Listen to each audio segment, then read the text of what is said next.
Ruslan.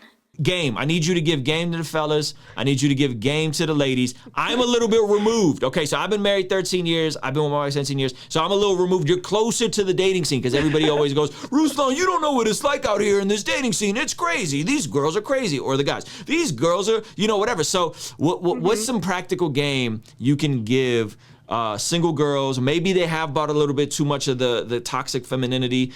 Maybe the guys have bought a little too much of the toxic manosphere stuff. What's just some game? Let's just start with the ladies. You're talking to the ladies. They're like, Rebecca, that's so great. Sweet love story. But look, give me some game. How can you help them? Oh my gosh. I knew I was going to be put on the spot for this because I feel like I've been out of the game too. Like 3 years is still 3 years. And it's crazy too because social media has shifted in in a fast pace that I'm like, whoa, girls are getting flown out. Like what happened? Like, yes, this was like a thing, but now it's like the norm, right? And so I don't even know what you're talking about. Like that's exactly. That's like over my. All I know is like OnlyFans changed some things for a lot of people, and I was like, that's a hot mess and a half. Social media and this promiscuity conversation that's getting pumped out there, right? This whole liberation movement. I think that's very bad for women, specifically women. Yes, men too. But here's the thing, like, it doesn't matter. So if I'm talking to a woman, it doesn't matter how many times you put yourself out there, like, what I'm trying to say. Yeah. But it's only going to bring you more pain. It's going to only bring you more destruction. It's only going to bring you more resentment. And, I'm a huge advocate for saving yourself for marriage. I know my husband and I, we were, fooling around before, and then we made the decision to save ourselves right before marriage. So we had 7 or 8 months that we were not even like touching each other. Like, you can stay over there, I'll stay over here. We just gonna have good conversations. Yeah. But let's go on a walk. That's how we. And it's funny because we moved down here during the pandemic, so he came to live with my family. So we were living in a room, but on twin beds. So like, he had his twin bed, I had my twin bed. We were like, don't touch me. It's like I Love Lucy vibes. You remember that show? Yes. Yeah. So, here's the thing. For the ladies, look, the FedEx guy, the UPS man, the USPS guy, if you don't leave your house, if you are not, putting yourself out there, then how do you expect to meet a man? Like, that's where this is where like the preachers and the pastors can get really spiritual, right? Like, your husband will just God's gonna send you a man. Yeah. Yep. Yes, God will send you a man.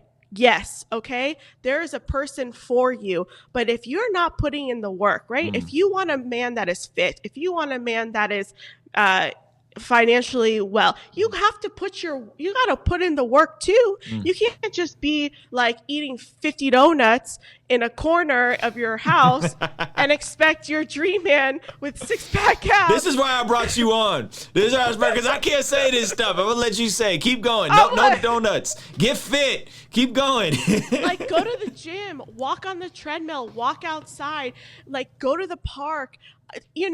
Get out of your house, because women get in their own heads. I tell this to women all the time, like, you are getting in the way of your own blessing. Stop, like Michael Todd says, rip up the list, okay? Whatever you think your man is supposed to be, he's not going to be that. Because here's the thing, if you believe that there is a man out there for you, I'm telling you, my husband was not the one that was on the list. Wow.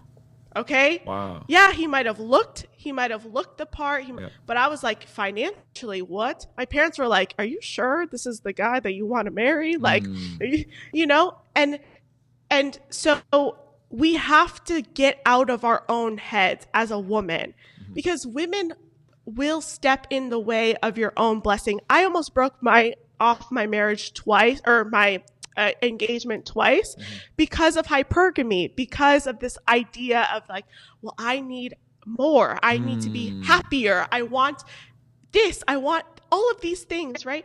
And like, we have to come to realization. We have to come to the stark realization that maybe you're not all it. Maybe you're not like the bee's knees, right? Like they used to say in the day. Maybe you are average at best. We need to come to that reality and need to date in our space. What is wrong with the fish in our pond? There's nothing wrong with dating an average man if you're an average woman. I think that a lot of women today want this high value man because the lifestyle is cool. The lifestyle is rich. The lifestyle is like, well, I can get fit with the high value man. A high value man is not going to pick you over the millions of other models that he has available to him. So let's be realistic. So a lot of this is what I say to women is you need to get realistic with yourself. If you are going to make a list, make the list, rip it up, and work on yourself, because when you work on yourself, right, the man that you want and desire, he will show up.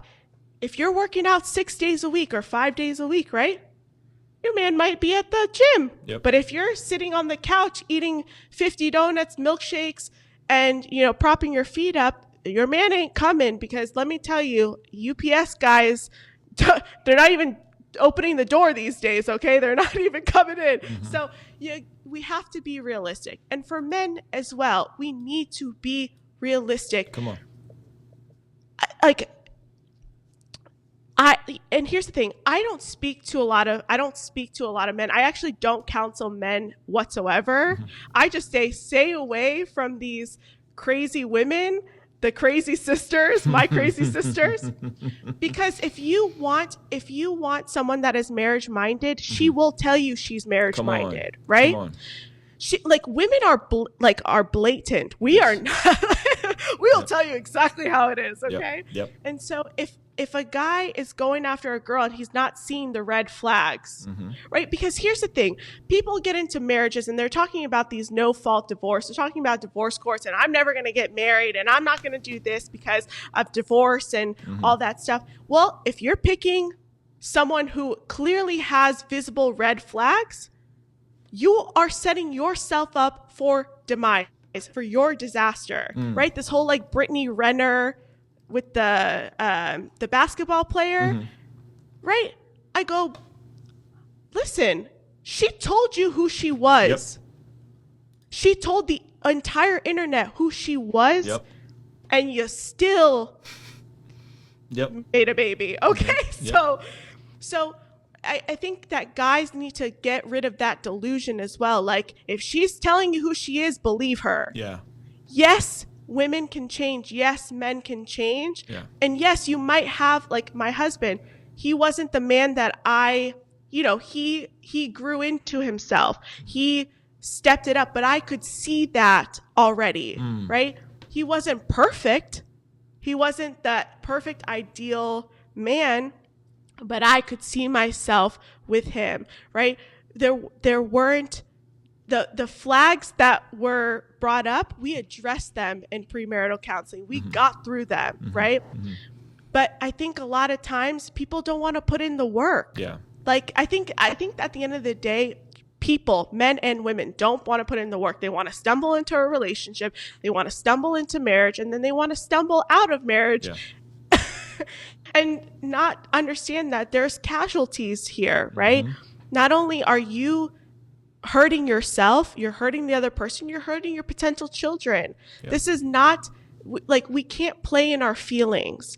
And I think for men and women, we need to stop acting in our flesh. We need to start thinking long term. We need to start having foresight for the future. And not be in our flesh. Our flesh is easy, like you said, right? Oh, I can make money quick. I can get that guy quick. Oh, he wants to have sex with me, but if he's not trying to wife you up, baby girl, what are you doing? you know? Yep. And I think that people are living in this in their nature, and they say, well, it's my nature. This is feminine nature. This is masculine or male nature. I'm like, yeah, so we need to start implementing more discipline in our life. We need to have personal accountability. We need to have personal responsibility. We need to have self-awareness, right? Maybe I'm not all that's cracked up to be. Yeah. You know? Yeah, I think it's interesting to me that in any area of life, learning to drive a car and get a driver's license, learning to a specific trade so you can get certified and make more money, learning to grow a YouTube channel, learning to make merchandise, it requires focus, attention, dedication, consistency, time, self-awareness, reevaluating, am I growing in this thing? Am I understanding is this getting better? Is this getting worse?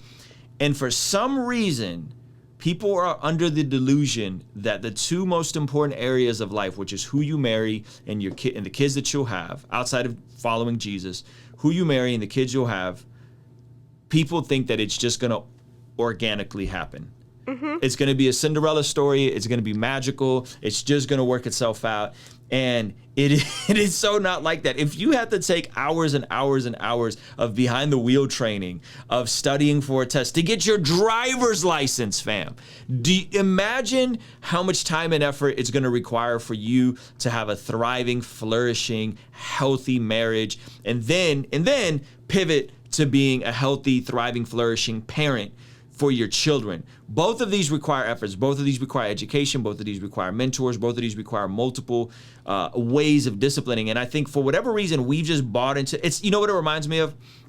I don't know if you're close to any musicians and artists, but you have musicians that understand the marketplace and understand that, like, yo, it's going to require work. What's new? TikTok is new. I'm going to be on TikTok. YouTube is new. I'm going to build an audience on TikTok. Then I'll figure out how to find someone to, build an audience and sell merchandise and build my way up.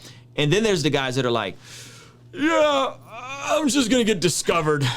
Someone's going to find me and sign me to a record deal, and then my life will change forever. And it's like, fam, do you understand how delusional you are to think someone is going to pluck you off of your trash SoundCloud page that you put minimal effort into, your terrible Instagram page, and that is going to happen? It's the same way with relationships. It requires so much effort to be successful at anything, and we think it's just going to organically happen. Maybe, do you think that's because that's the way society has pushed it? Because in music, there's definitely this overnight come-up story, right? Where people lie about who they're related to in the music industry. People lie about how hard they've had to work. And there is this like intentional deception to make people feel like, well, if you haven't made it in 2 years of chasing music, then you're just a failure, right? And it's very deceptive. It's very frustrating. It's why reason I don't like Baby Keem, because he was Kendrick Lamar's cousin, and they like kind of downplayed it and lied about it. And then like 3 years later, you find out they're cousins. Do you think it's the same thing with relationships? Do you think that society has sold us a bill of goods to make it seem organic and like it's the Cinderella story, it's just going to happen and fall in line for you, and that's, it's just literally a complete lie? Yeah, I mean, media has done this. Social media has done this. Look at every single women's show, right? I think specifically towards women. The Bachelor, right? The Bachelorette, get married in 90 days, 90 Day Fiance. We're being told that that's normal, like that's cool. And then we have people that are, we have these shows like Real Housewives of Beverly Hills, Real Housewives of this, Real Housewives of that, right? Like we are being told that this is the lifestyle, this is what we have to aspire to, right? But we're not seeing any. Like, yes, you have the Christian couples. Yes, you have people that that speak and that put themselves out there. But that is not the cool thing to do. Right. People love drama. This is why this whole Fresh and Fit, Beef, ABBA, and Preach thing got so much attention, because people love the drama, right? But then at the same time, right, the fairy tales, right? Like Cinderella, The Little Mermaid. Women have been taught that Prince Charming is just right around the corner. I can just sleep and I'll pass out and this guy's gonna kiss me, wake me up, and we're gonna live happily ever after. Wow. Right? And so, yes, from very young, we've been taught, well, I don't have to do anything. I just show up and he's there. Yep. Or I just show up and she's there. Of course, that's how this works. Yep. And you don't see the after, right? You only see the come up. You only see all that. So you don't see what happens after the fairy tale. What happens after the happy ending. And, you know, then we see that in modern society, which is Instagram, which is Facebook, which is we put the highlight reels out there. Yep. We're not putting out what we actually, like the struggles that we're actually going through. That's why I speak so transparently, because people need to know I am not a perfect angel. Amen. Okay. I'm not cut from an angel cloth. I've had my struggles. I had hot girl summers. I was, you know, a thought, like all these things, like, and that's okay. We have to understand that there's not a perfect person. Yep. There's no perfect man. There's no perfect woman. We are broken people that are restored in Christ, right? And that we are made new. Amen. And we are allowed to change. We're allowed to grow. And I think that, you know, this is happening today. Something that gets said on Twitter, right, from 10 years ago gets brought up today. Yep. And we're seeing this perfect culture. You have to be perfect. You have to say the perfect things. You have to present yourself perfectly. I have flaws. I will always tell people I have flaws. I'm not a perfect person. I might slip on the internet. I might say some things. Yep. This is why people hold me accountable. My pastor reached out to me. He goes, I've been watching your videos. We have to have a conversation. And so, you know, something that I'm thinking I'm doing well, he's saying, you need a check. You need to have a check here, right? And a lot of people, especially in relationships, no one's checking your relationship. No one's checking the person that you're supposedly going to be with, right? We're just jumping into bed with people and saying, well, this is the person that I want to be with. They just conveniently walked into my life and we're just going to be together. Right. So we gave some really practical stuff. You know that you're going to attract who you are. Be willing to do the work internally before you expect someone to come along. Put yourself out there. We talked about when someone shows you who they really are, believe them. So I think we gave some really practical stuff. Don't just assume that the UPS guy or the Amazon delivery guy is going to be the one for you. You got to move around. Don't eat donuts. To both men, a lot of them. Both men and women. I have donuts occasionally, but not regularly. Kingstream Entertainment. Ruslan. When the culture says do what you love, we respond with love what you do. You may have responsibilities that you aren't passionate about, but loving what you do means being faithful to what's in front of you, committing to excellence as if that were your greatest dream. Colossians 3:23 says, work diligently at whatever you do, as though you were working for the Lord rather than for people. Love what you do. Love what you do. Kingstream. Yo, thank you so much for making it to the end of this video. If you found it valuable, considering giving it a like and subscribing. This month, I'm releasing the Love What You Do collection. And to celebrate, I'm doing a 3-day virtual event to help us go from learning to love what we do to ultimately doing what we love. By the way, it's free, so hit the link in the description to grab your seat today.